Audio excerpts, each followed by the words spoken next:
সমুদ্রের উত্তাল ঢেউ পেরিয়ে আমাদের নৌকাটা সামনে এগোচ্ছিল ধীরে ধীরে। চারপাশে শুধু পানি, বাতাস আর ইঞ্জিনের একটানা শব্দ। এই শব্দটা একটা সময় গিয়ে মাথার ভেতর বসে যায়। শহরের মতো এখানে কোনো হর্ন নেই, কোনো তারা নেই, তবু একটা অজানা টেনশন কাজ করে।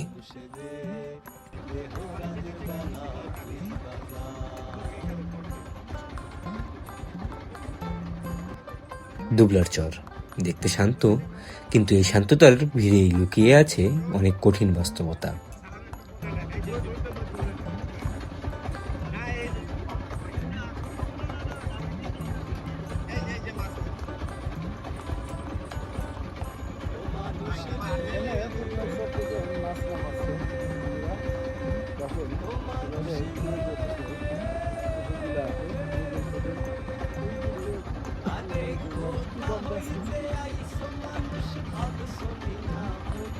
এই যে এখন শুরু হচ্ছে, আরো আস্তে আস্তে হয়তো তীব্র হবে।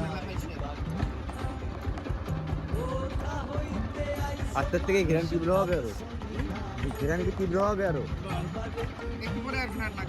নৌকা থেকে নামতেই বোঝা যায় এখানে কিছুই সাজানো না, সবকিছু যেভাবে আছে সেভাবেই চলছে।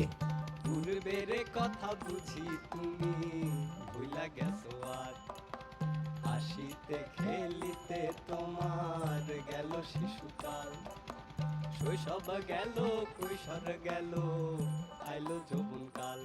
এবার কাম বাতাসে মারছে উকি, কাম বাতাসে, কাম বাতাসে মারছে উকি।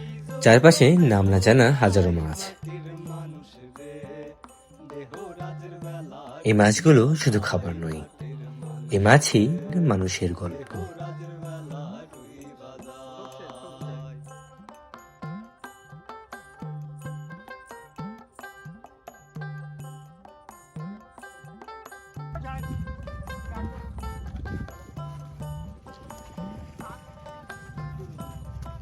ঘুরে আসবে কয়দিন?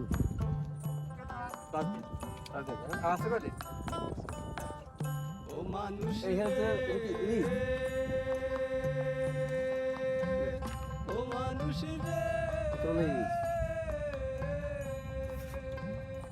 রে, এটা কি ইলিশ মাছ নাকি? এটা হ্যাঁ করাতে তাই তো ভাবছি আমি, চ্যাপ্টার হয়ে গেল করাতে মাছ। অনেকটা ইলিশ আছে এটা ভাই।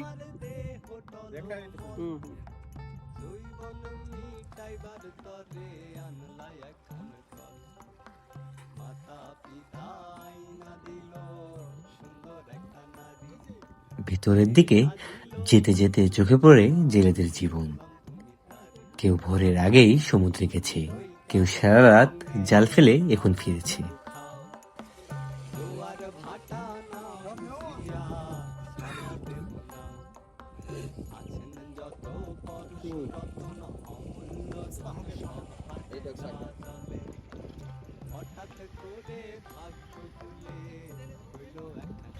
বড় ছুরি আসছে। এটা হচ্ছে মাঝারি ছুরি, আরো বড়, আরো বড় হয়, বাট এই ছুরিটা মনে হয় বেস্ট ছুরি। কি যেন নাম? হ্যাঁ, এই যে এটা, সেটাই। এই যে রাজা বেস্ট ছুরি কেন? এই যে এই সাইজটা ম্যাচিউরড জাত আছে তো, 3-4 জাত আছে। এই যে এই যে সাইজ, জাত, কালার, এটা দেখেন কত চওড়া। হ্যাঁ, এটা কিন্তু মিষ্টি ছুরি। এটা মিষ্টি ছুরি। এটা কালি ছুরি না।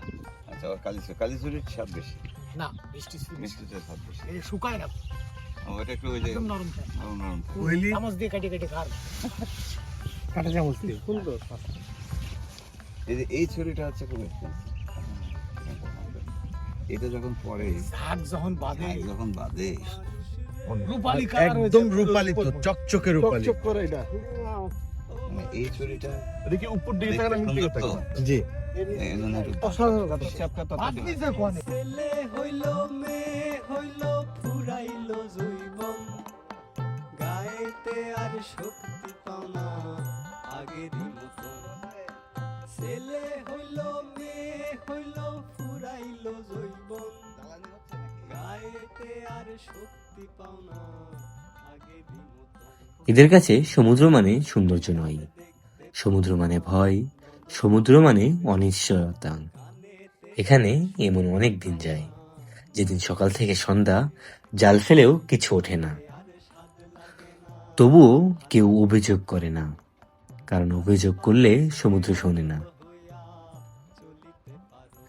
কিছু জেলেদের দিকে তাকালে চোখে পড়ে হাতের শক্ত চামড়া, লবণের দাগ আর চোখের নিচে জমে থাকা ক্লান্তি। এই ক্লান্তিটা একদিনের না, বছরের পর বছর একই জীবন ঘুরে ফিরে আসে। গতকালকে কয় কেজি হয়েছিল? গতকালকে হইলো এরকম তাহলে তো হচ্ছে কিছু হচ্ছে। এটা আমরা আসলাম বলে হচ্ছে। আমরা এর আগে মাঝে তেল লাগবে না কাকা, কাকা তেল লাগবে না। এর আগে যে মাছ এটা রূপচাঁদা। এটা কি মাছ? ওই মাছটা তুলমা মানে এই তাই তো, আরে এটা ইন্ডিয়ান স্যামন। নাইনলেস সামনে না, ও এটা সুরমা। ওই মাছখানেরটা কি? ওই যে আমারও চোখ পড়ছে। আমরা সেলা বলি। খাসা মাছ। হ্যাঁ, বড় ফাইসা। বড় হয়ে যাবে, স্বাদ দারুণ স্বাদ। ওই যে গ্রেডিং হচ্ছে নাকি? এই গ্রেটিং না। সর্দার মাছ কিনবে, সর্দার তো সেল দিছে কতগুলো? 500 টাকা ছিল। এইটা এক নম্বর। দেখি বিক্রি হয়ে গেছে? ও সর্দার, বিক্রি হয়ে গেছে। আপনারে ঝুলাইবো। মাছ বিক্রি হয়ে গেছে আর আপনি কম দামে কিনতে পান না। আমরা কিনছি তাহলে কি এটা আপনি কিনছেন? বিক্রি হয়েছে? ওটা ওই যে যাকে ডাহাতি তুলে নিয়ে গেল তারা কিনছে। আচ্ছা। ডাহাতি ভালোবাসিছে কয়দিন আগে। এটি রে ডাহাতি কয়দিন আগে ভালোবাসা দিছে। আপনি এখন এই দেখেন একটা গরম গরম গরম গরম গরম গরম গরম মাছ কই?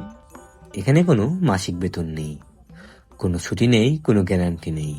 তবুও পরের দিন আবারও নৌকা নামানো হয়, কারণ থেমে গেলে জীবন থেমে যায়। দুবলার চরে হাঁটতে হাঁটতে মনে হচ্ছিল সময়টা এখানে একটু আলাদাভাবে চলে। ভাই একটু ইংলিশ শিখাই দেন। Hi guys. এরে মারে বালি চাপা দিয়ে দিতে এর কপালে মাটি জটবে না। এ ভাই হচ্ছে ক্যামেরা ধরা, ওর ক্যামেরা কিন্তু অন নেই। ও এরকম তুলতেছে আর করছে বন্ধুরা ভয়েস দিচ্ছে ও। ভাই ওর ডুবান, ওর ভিতরে ডুবান। হাঁটতে হাঁটতে এক সময় চোখে পড়লো একদম ছোট্ট একটা দোকান।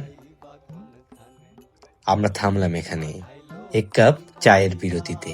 করিতে কি কাজ পূর্বের কথা বুঝি তুমি ভুলা গেছো আর হাসিতে খেলিতে তোমার গেল শিশুকাল শৈশব গেল কৈশোর গেল আইলো যৌবনকাল এবার কাম বাতাসে মারছে উকি কাম বাতাসে মারছে উকি দোকানের বেঞ্চে বসে চা খেতে খেতে চারপাশের জীবনটা একটু দেখলাম। কেউ মাছ নিয়ে দরদাম করছে, কেউ নীরবে বসে আছে, হয়তো হিসাব মিলাচ্ছে। এই মানুষগুলো ভবিষ্যৎ নিয়ে বেশি ভাবে না, কারণ এখানে ভবিষ্যৎ মানে আমরা আসলে মাছ হয় আজ জানেন বেঁচে না? থাকা। হ্যাঁ? চা শেষ করে আবার হাঁটা শুরু করলাম, কারণ দুবলা চরে থেমে থাকলেও জীবন থেমে থাকে না। এই জায়গায় এসে একটা বিষয় পরিষ্কার হলো, সুন্দরবন মানে শুধু গাছ আর নদী না, সুন্দরবন মানে এই মানুষগুলো যারা প্রকৃতির সঙ্গে লড়াই না করে সমঝোতা করে বাঁচে। আজকের মতো এখানেই থামছি, কিন্তু সুন্দরবনের গল্প এখানেই শেষ না। এই চর, এই মানুষ, এই নীরবতা সবকিছু মিলিয়ে এখানে আরো অনেক গল্প জমে আছে, সেগুলো ধীরে ধীরে নিয়ে আসবো। এই ছিল দুবলার চর থেকে আমার একটা লম্বা রিয়েল জার্নি।